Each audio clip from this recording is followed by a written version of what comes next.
Ok. Oula, tu t'engueules un petit peu. Enfin bref, j'espère que tu vas bien. On se retrouve aujourd'hui pour un nouvel épisode de The Good Girl Therapy. Je suis Yasmine, la créatrice de The Good Girl Therapy, qui est un podcast bien-être et safe place entre copines. Je t'invite d'ailleurs à aller chercher ton meilleur latte chaud, ton meilleur plaid. On se retrouve pour un petit talk entre copines. On va pas se mentir. Aujourd'hui, comme tu l'as vu dans le titre, nous allons parler de l'intelligence émotionnelle. J'ai failli dire artificielle, c'est pas le bon mot, c'est pas le bon thème. Mais bref, n'hésite pas à écouter la vidéo en podcast sur Apple Podcast ou Spotify. Avant d'aller plus loin, on va demander à ChatGPT, Alka, mon meilleur ami, de t'expliquer ce que c'est l'intelligence émotionnelle. Je pense d'ailleurs que tu as déjà dû entendre le mot, c'est assez tendance ces derniers temps. Nous allons lire ensemble la définition. L'intelligence émotionnelle AKIE est la capacité à comprendre, gérer et exprimer ses émotions tout en reconnaissant et influençant celles des autres. Popularisée par Daniel Goleman, elle se compose de 5 éléments clés. Premier, connaissance de soi, comprendre ses propres émotions. Deuxième, maîtrise de soi, gérer ses émotions de manière appropriée. Ça, il y a plein de gens qui ont du mal. Troisième, motivation intrinsèque, se motiver par des objectifs personnels. Quatrième, empathie, comprendre les émotions des autres. Cinquième, aptitude sociale, interagir efficacement et construire des relations positives. Importance. Au travail, meilleure communication et leadership, dans les relations, plus empathie et une gestion saine des conflits. Pour la santé mentale, réduction du stress et amélioration de la résilience. Merci ChatGPT, on adore cet outil, c'est parfait. Comme tu l'as compris, l'intelligence émotionnelle est une capacité empathique à mieux se comprendre et du coup, ce fait-là va te permettre également de mieux comprendre les autres et va te permettre d'avoir une évolution plus ou moins spirituelle pour toi-même.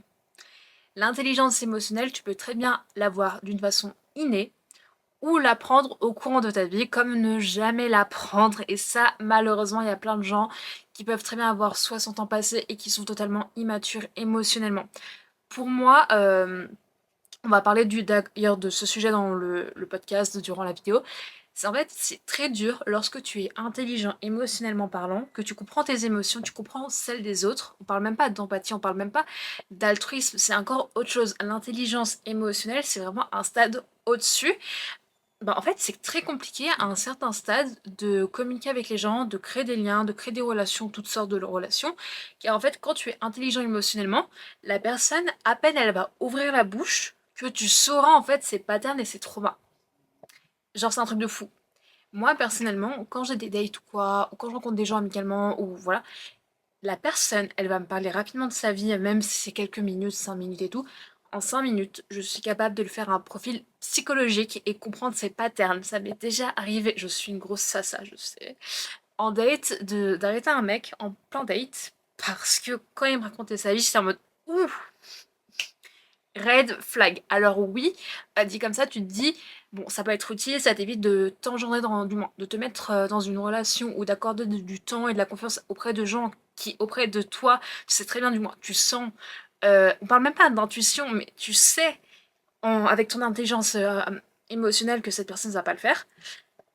Ça, le problème, c'est avantageux, mais c'est également handicapant, car du coup, en fait, je suis pas la seule dans ce cas-là. Quand t'es vraiment intelligent émotionnellement, je parle vraiment de l'intelligence émotionnelle et pas de la pseudo-intuition que beaucoup n'ont pas. C'est que vraiment, quand tu ne sens pas quelqu'un, quand tu sais que la personne a des patterns parce que tu es éveillé dans tes émotions, que tu sais les gérer, c'est très compliqué. Et en général, nous les meufs, bon, pas toutes les meufs, évidemment pas tous les mecs non plus, mais en général, nous les meufs, on est plus éveillés sur nos émotions, on est plus intelligentes émotionnellement et spirituellement, car on a toujours été éduqués à nous écouter. Et malheureusement, les mecs dans notre génération, et français du moins, ils ont toujours été éduqués à dire on refoule les autres sentiments, on n'est pas des fillettes ici, on est des hommes, des soi-disant hommes. Et du coup, ça nous fait des hommes totalement incapables de gérer leur colère, leurs émotions, qui sont totalement lunatiques, bipolaires. Voilà, toi-même, tu sais, tu en as déjà connu. Et d'ailleurs, je suis tombée sur pas mal de vidéos sur TikTok où c'est redevenu la mode pour les mecs. Et ça, c'est en général un peu la communauté go muscu. Je fais de la musculation moi-même, mais j'ai un peu de mal avec ça. Je suis tombée sur une vidéo où genre, ouais, les vrais hommes, c'est des vrais hommes. Genre avec un mec bodybuildé et tout, on cache nos émotions et tout. J'étais en mode, oh là là, toi, tu vas juste être un mec perturbé, totalement brisé, qui va briser d'autres meufs et Après ça va chouiner parce que tu tombes que sur des sasa, hein. Mais un sale truc en fait, quand tu es intelligent émotionnellement, tu as du mal à accorder du temps, t'es saoulé parce qu'en fait, t'es souvent le psychologue ou la psychologue de ton groupe d'amis, de ton groupe de famille, etc. Et c'est blasant parce qu'en fait, déjà, t'es pas fait pour ça. C'est épuisant car en général, quand nous on est éveillé spirituellement, parce qu'en général, pour moi, c'est associé spirituellement et intelligence émotionnelle, c'est assez joint. C'est très compliqué d'être patient avec les gens en fait, parce que t'estimes, moi dans mon cas, j'estime que j'ai appris tout toute seule. Alors oui, chaque personne fait avec les outils qu'il a sur le moment T, on est bien d'accord. Mais le problème, c'est qu'en fait, il y a plein de gens qui sont totalement déjà immatures émotionnellement et qui sont totalement désassistés, on va pas se mentir, et qui veulent que tu leur donnes toutes les réponses maintenant. Et quand tu leur donnes, en fait, c'est que comme ils n'ont pas eu le déclic de eux-mêmes, ils ne comprendront pas ou ils vont faire hop, comme l'emoji du singe, voilà.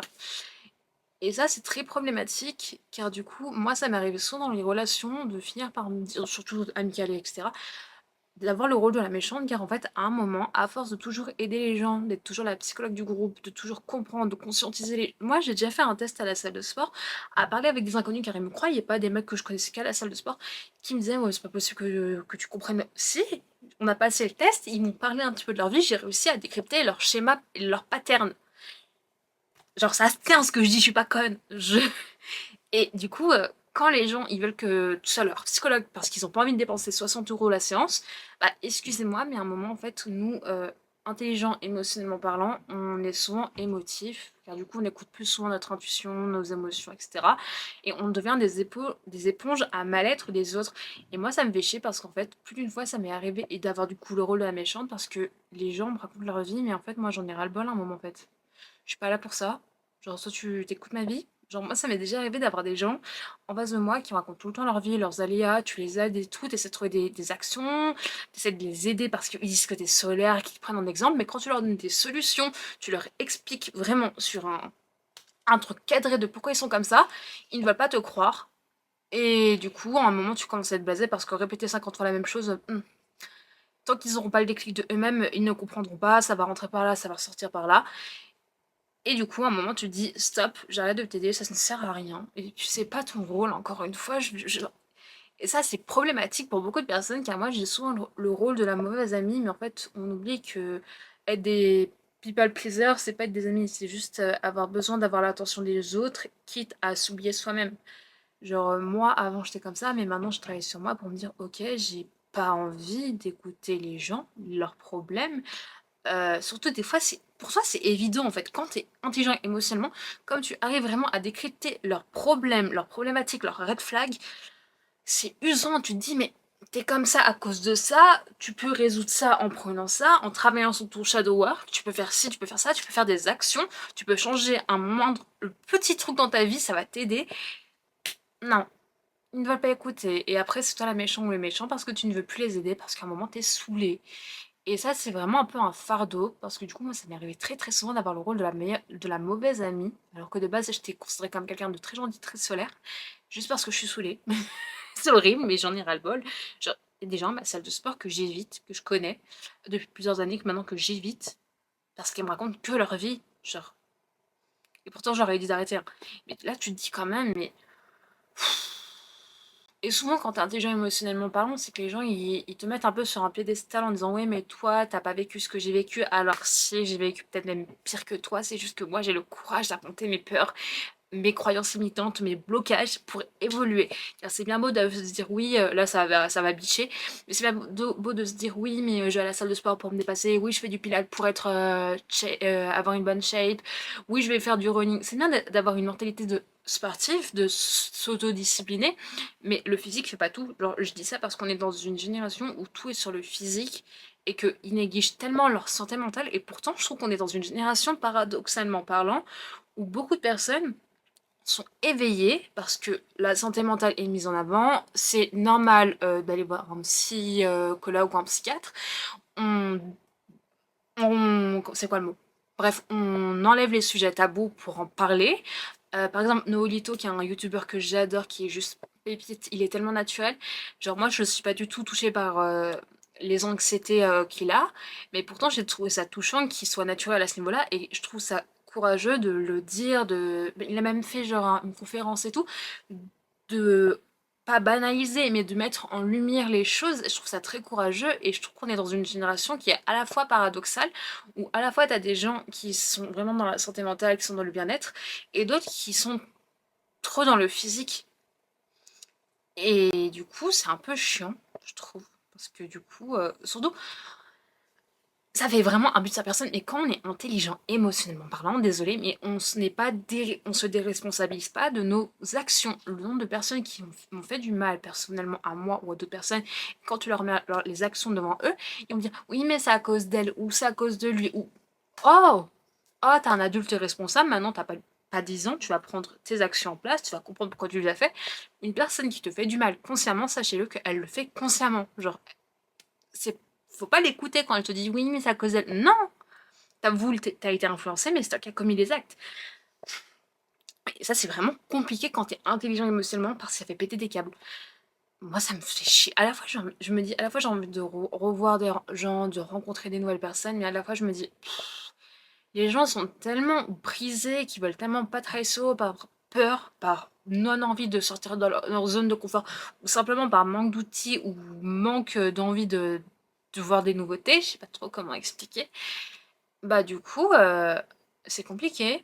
Genre, moi comme je t'ai dit, en début de la vidéo, c'est que j'ai déjà mis un gros stop à un mec en date, parce que j'estimais qu'il avait trop de red flags, et qu'il était immature émotionnellement. Moi, ça m'arrivait souvent de tomber sur des mecs, à contrario de moi, qui soient totalement pas éveillés, et ça, mon Dieu, mais... Ah, c'est pas écrit babysitter ici, s'il vous plaît, les mecs. Les meufs, s'il vous plaît. Les mamans, les futures mamans. Parce que là, on est dans une période où les meufs de mon âge commencent à avoir des mômes. J'aime pas ça, j'aime pas les gnomes, j'ai 25 ans, je suis très bien jeune, voilà. Éduquez vos enfants. Parce que moi, dans mon cas, j'ai pas toujours été intelligente émotionnellement, c'est juste qu'en fait, moi, je suis quelqu'un qui déteste perdre mon temps. Et quand j'estime que je rentre trop souvent dans le même mur, qu'il y a souvent les mêmes choses qui se répètent, c'est que j'estime qu'il y a quand même un truc à travailler dans ce domaine et que ça me fait chier de rentrer dans le même mur 10 fois. Et d'ailleurs, j'ai eu une discussion un jour en parlant de ça avec un groupe de gars à ma salle, quand j'étais à On Air avant, qui, en fait, ils ont fait les mecs et tout parce que vous savez, les meufs, les mecs, quand ils n'arrivent pas à vous avoir, ils sont les pires pestes qu'il existe. Ils vont ruiner vos réputations juste parce que vous leur avez dit gentiment un non. Et moi, du coup, j'ai eu une discussion avec eux pour comprendre pourquoi ils m'en voulaient autant sur le stop, car j'ai quand même été de base gentille avec eux. Et à travers la discussion, en fait, ils m'ont fait ouais, mais en fait, tu nous as mis un stop, et par derrière, t'allais voir d'autres gars. Si tu m'intéresses pas, bref, c'est. C'est une raison d'insulter les meufs, genre, je sais pas, Et quand je leur ai expliqué du coup pourquoi pendant un an, parce que du coup pendant un an j'avais souvent tendance à enchaîner les dates, alors période charo tu connais, on est tous passés par là, j'ai conscientisé le fait pourquoi j'étais dans une période de ma vie charo, et en fait en me questionnant, à force de rentrer dans un mur voilà, de cercle vicieux, d'autosabotage, de me dire pourquoi mes relations marchent pas, bah, en fait inconsciemment j'ai découvert que je recherchais pas un homme, je recherchais un père indirectement, daddy issues. Et en fait, je leur ai fait un décryptage de ma personnalité, de ce que je ressentais, voilà. Et je leur ai expliqué pourquoi. Ils étaient choc barre. Ils étaient pas prêts que je leur fasse un truc psychologique. Et ils se sont excusés parce qu'ils comprenaient en fait ensuite la chose. Alors que eux, ils comprenaient pas leurs propres actions, car du coup, ils avaient beaucoup de choses à travailler aussi de leur côté. Mais quand tu parles du coup de vraiment en mode personne intelligente émotionnellement, qui a un bon leadership, qui comprend les émotions, qui comprend les autres, qui comprend l'empathie, t'es souvent, waouh, t'es souvent mis sur un piédestal comme je dis, parce que des fois tu peux faire des décryptages psychologiques. Moi j'ai eu les félicitations d'une ancienne psychologue à mon travail, parce que du coup moi j'adore la psychologie, même si je n'ai pas fait d'études dans le domaine car ça ne m'intéresse pas d'écouter la vie des autres, hein, on est bien d'accord. Même si j'ai 60 euros à l'heure. Bah en fait je trouve vraiment on nous glorifie un peu sur le fait que waouh, t'arrives à comprendre ça, mais alors oui, chacun fait avec les outils qu'il a sur le moment T, mais des fois, je me dis, mais arrêtez d'être immature émotionnellement et grandissez. Et c'est une phrase que je déteste, cette phrase-là. Mais ouvrez des livres. C'est normal de pas tout savoir dans la vie, mais ouvrez des livres de psychologie, de développement personnel, de santé mentale, de comprendre des choses, de faire du shadow work, de comprendre pourquoi vous intéressez interagissez comme ça car déjà vous bousillez les personnes non développées et vous bousillez les autres car vous n'avez pas travaillé sur vos problèmes. Voilà. C'était une vidéo qui me tenait un peu à cœur parce que c'était aussi un petit coup de gueule indirect, on va pas se mentir. Mais en tout cas, moi, la santé mentale, ça m'intéresse énormément et c'est un sujet que je pense que je vais souvent aborder sur la chaîne, le podcast, The Good Girl Therapy, voilà, toi-même tu sais. Parce que ça m'intéresse et que je trouve qu'il y a également beaucoup de choses qui sont fausses. Après, chacun a sa propre vérité, c'est un des... Je suis aussi très spirituelle, tu le verras. C'est un élément clé dans la spiritualité. Je n'arrive pas à parler, désolée. Chacun voit la vérité d'une façon différente. Il n'y a pas de bonnes choses ou de mauvaises choses. Moi, pour moi, il y a beaucoup de choses qui sont fausses, mais peut-être pour toi, ce sera des vérités. Mais bon, cette chaîne va me servir principalement pour exploiter mon point de vue qui est souvent singulier. Donc en tout cas, j'espère que cette vidéo t'a plu, ce podcast t'a plu, cet épisode t'a plu. N'hésite pas, si tu es sur YouTube, à lâcher un like et à t'abonner, à partager la vidéo. Si tu es sur Apple Podcast ou Spotify, à mettre une étoile, à mettre un avis, etc. À me dire quel sujet tu souhaiterais que je mette en avant. Et sur ce, je te souhaite plein de bisous. Et voilà. Kiss!